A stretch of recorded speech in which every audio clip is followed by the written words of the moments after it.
Di tengah pesatnya pembangunan global, Indonesia tidak tinggal diam. Sejak dekade terakhir, negara kita telah menyaksikan lompatan besar dalam pembangunan infrastruktur. Ini bukan sekadar membangun jalan atau jembatan, melainkan sebuah visi untuk menghubungkan seluruh Nusantara, dari Sabang sampai Merauke, demi pemerataan ekonomi dan keadilan sosial. Era ini menandai babak baru, di mana fondasi ekonomi masa depan Indonesia sedang diletakkan dengan kokoh.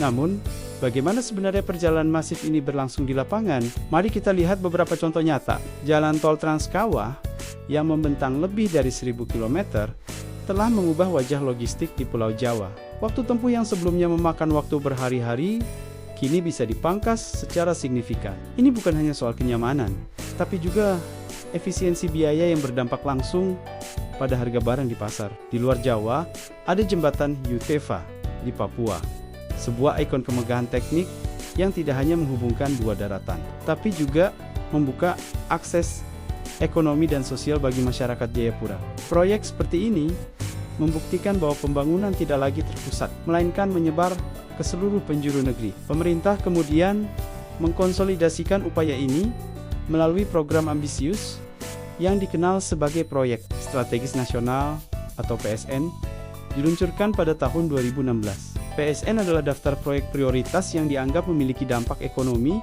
dan sosial terbesar. Proyek-proyek ini mencakup berbagai sektor krusial, mulai dari jalan tol, pelabuhan, bandara, bendungan untuk ketahanan air dan pangan, hingga pembangkit listrik untuk memastikan pasokan energi.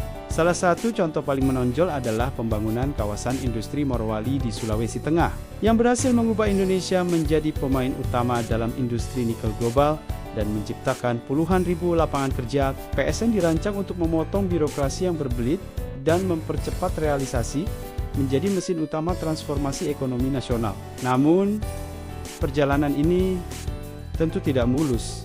Tantangan terbesar seringkali datang dari proses pembebasan lahan.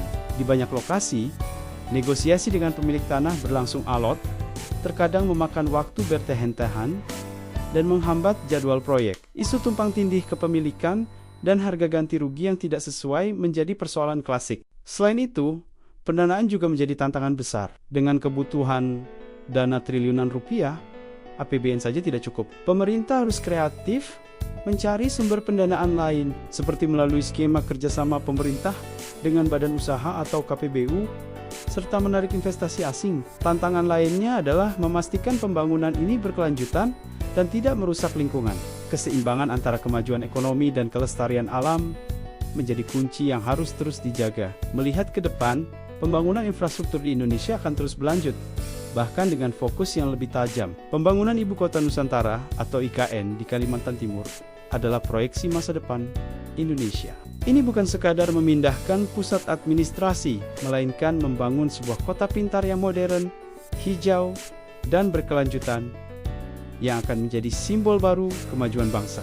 Infrastruktur konektivitas digital seperti Palaparing juga akan terus diperluas untuk memastikan tidak ada satupun wilayah yang tertinggal dalam era digital. Ini adalah maraton, bukan lari cepat. Dibutuhkan konsistensi, inovasi, dan kolaborasi dari semua pihak untuk mewujudkan visi Indonesia yang terhubung, adil, dan sejahtera. Terima kasih telah menonton.